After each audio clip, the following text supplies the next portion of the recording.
Hello everyone, I'm Eve and welcome back to my channel.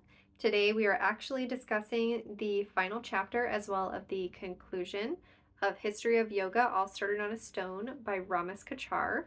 So today we'll be talking about chapter 9, which is titled Religious Yoga, and then again the conclusion.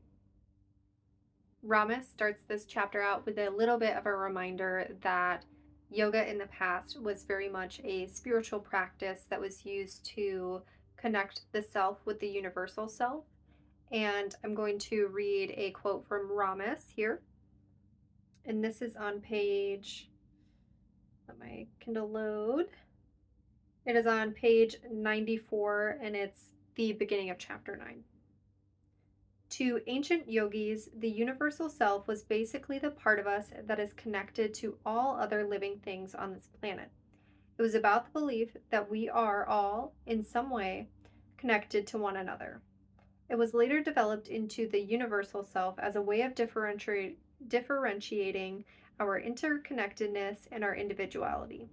This belief was almost entirely spiritual in nature.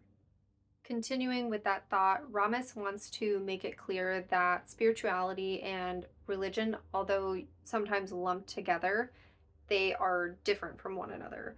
And that's because with religion, it has rites and practices that are often focused on a specific deity. If you recall from some of the previous chapters, yes, there were certain forms of yoga that were used to create a greater connection with a specific deity. However, not all versions of yoga or yoga as itself was used for that purpose. Additionally, it is believed that yoga began before the prominent religions in the area, such as Buddhism, Jainism, and Hinduism. And it is thought that yoga, as well as these religions, developed alongside each other.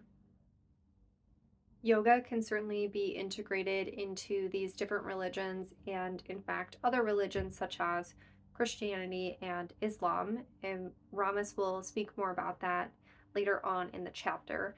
However, he does want to make it distinctly clear that in modern times, yoga itself is not considered religious.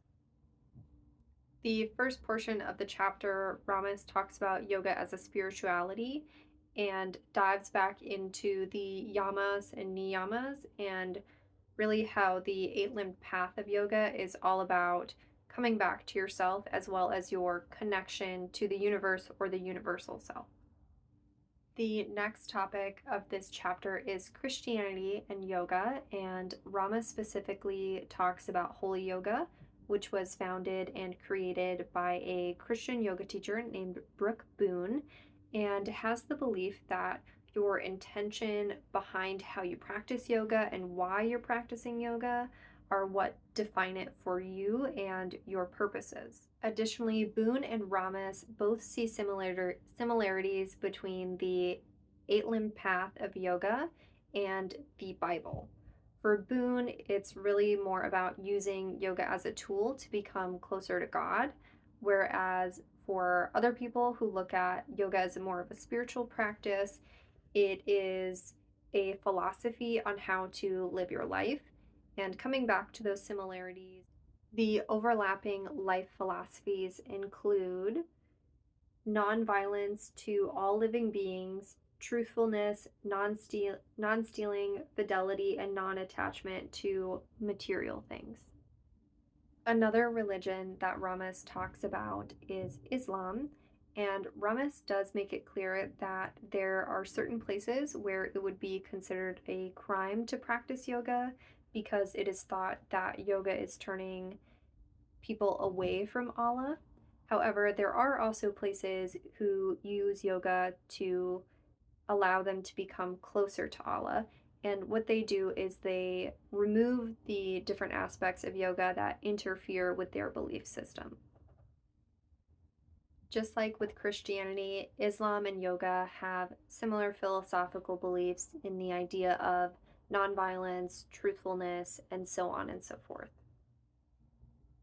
The last major religion that Ramis makes mention of is Buddhism, and With Buddhism, he does want to make it clear that it's a non religious religion because there's no specific deity that people follow or deities that people follow.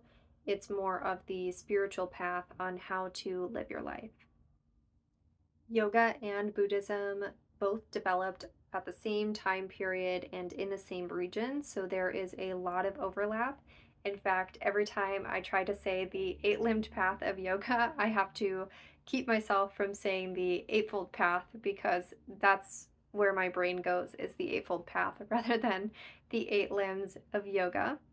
And with Buddhism, it's typically where asana or the physical postures are used to prepare one's body and mind for meditation and being able to sit and meditate.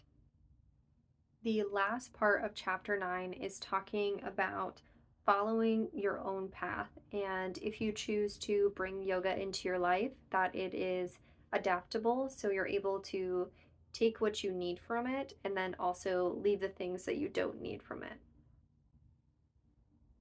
Before Ramis ends chapter 9, he does touch on Hinduism and yoga and their relationship to each other. He does make it clear that yes, they are separate, however, they're also very interwoven with each other since they both came about in the same area and they both played off of each other's development. There's also the view of yoga coming to the West and what it has changed into. And I want to read directly from Ramis's words on page 105. There are many Hindus who are upset that yoga in the West is mostly physical instead of spiritual. They believe that people are missing out on some of the key benefits of yoga. This isn't a push to convert people to Hinduism, but rather encouragement for people to see the spiritual aspects of yoga applied to their lives.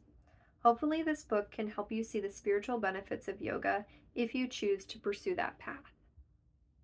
That brings us to the end of the book, or the conclusion portion, which basically summarizes the very long timeline of yoga into a few paragraphs over a few pages to help you kind of remember where the book went. And then Ramis also includes a few books that he recommends, so I will let you know what those books are. The first one is the Bhagavad Gita, Autobiography of a Yogi, the Yoga Sutras, and Light on Iyengar. That's it. Holy moly, I can't believe that we're already done with this book. I had a lot of fun reading it, and I hope that if you read along with me that you had just as much fun, or perhaps you enjoyed just watching the discussions. I also hope that you learned something about yoga, which brings me to my first question for you for this week. What was the most surprising thing that you learned about yoga from this book? I don't know if I would call it surprising, but I always felt like I was a little bit confused between the connection of Hinduism, Buddhism, Jainism with yoga. And I feel like this book made it much more clear that they're all kind of interconnected with each other, but also separate from each other. My next question for you is, what aspect of yoga would you like to learn more about? This is a really hard question for me, and I feel like I don't have a good answer because this is why I started this book club, is to dive more into yoga and all of the different aspects that it has. I bet you're wondering what's next, and for next week I plan on doing a overview of the book as a whole. And then after that, I will need to select a new book and set up a reading schedule. And I haven't picked out a book. One that I'm leaning towards is Yin Yoga by Bernie Clark. So that's my next question to you all, is what book would you like to read next or have be a part of this book club? And if you have an answer, please leave it down below in the comments.